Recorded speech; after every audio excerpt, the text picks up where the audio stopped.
Hi everyone, Comic Reviewer here, this time reviewing on Fantastic Four Requiem.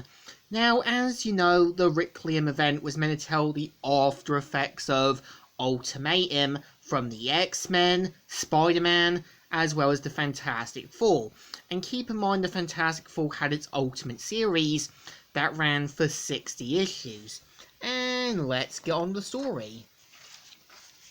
It starts off how after Johnny Storm met Ultimate Jessica Drew, who was Peter Parker's female clone, we see how after stopping the Vulture, he makes his way back to the Baxter building, and you can tell that obviously Ultimate Johnny's dad isn't really pleased with his kind of playboy lifestyle, and you can tell he expects him to not only be a superhero, but also to be something more than just a playboy. So of course, when we see the wave hit, it mainly strikes them, and we see how, we kind of see how Johnny sees that his dad has tragically died, and we see how after waking up he finds himself in New York that has become a desert wasteland after the wave hit. And of course, we kind of see how everything is chaos and destruction. And we kind of see how, Ultimate Johnny Storm ends up getting taken into another dimension, and where we meet the ultimate version of Dormammu, saying, well, look what that power-constructed city just popped up. And of course, tries to use him as his ultimate get-free card, and we see how, the other members of the Ultimate Fantastic Four are trying to help kind of get back their numbers. We see how Ultimate Reed has to deal with Magneto, and keep in mind that in Ultimatum, Magneto was responsible for the Ultimatum. And we kind of see how, he uses him as his own vessel, and even points about all the chaos and destruction, and even uses him as his own personal battery. And we see how at the Baxter building, we see how the ultimate version of the Mole is working with the Fantastic Four to help them. And there are hints that the ultimate version of the Mole does miss working at the Baxter building. And we kind of see how, we see how the Spectrum ends up kind of getting blown to Kingdom Comes. And we see how, the ultimate version of Doctor Strange confronts Dormammu. Now, keep in mind this isn't the actual Doctor Strange, but instead his son. And we see how, tries to take on Dormammu. And we see how as soon as they get to the battle, they see that Ultimate Doctor Strange had got blown up. And we kind of see how Ultimate Sue and Ben try to take on Dormammu. And of course, they mainly use their scientific skills after taking on some of the demons and trapping Dormammu's head in a bubble so Ultimate Johnny Storm can suck up all of the sort of heat-based powers and returning Dormammu back to normal.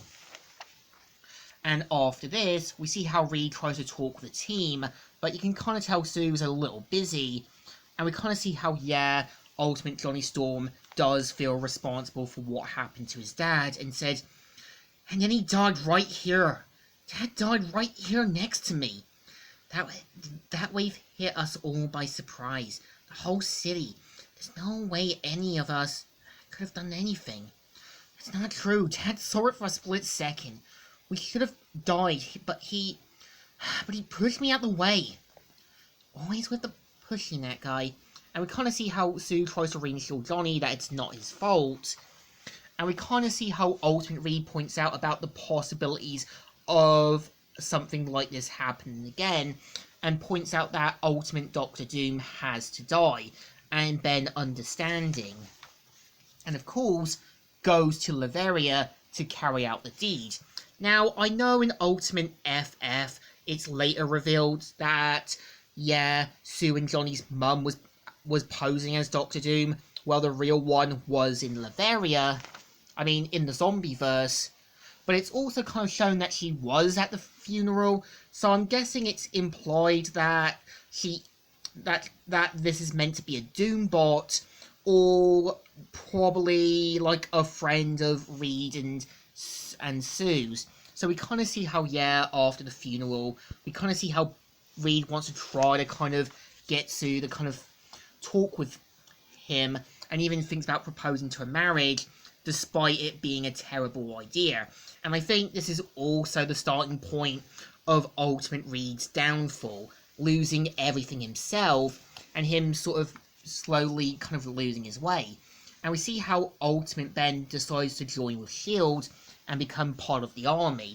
And we see how, yeah, Ultimate Johnny is going to go on a tour around the world to try and find himself again, only to join and live with Peter Parker and Iceman. And we see how Sue continues her work at the Baxter building, and we kind of see how Reed goes back to his dysfunctional family, where we kind of see how his dad says, is someone gonna get that doll? What are you doing here? I need a place to stay. And yeah, keep in mind the point of Ultimate Reed's dad was meant to be a bit of an arrogant bully, but you can tell most of his reasons were justified. And of course, ending the story with the Ultimate Fantastic Four going their separate ways, and leaving Ultimate Reed at the starting point of his downfall. So this is the story. So I kind of think this issue is not too bad. And like I said, the point of Ultimate Reed was that it was meant to be the starting point of his downfall, and him sort of slowly becoming the next Doctor Doom, showing that evil will always need an heir to take its place.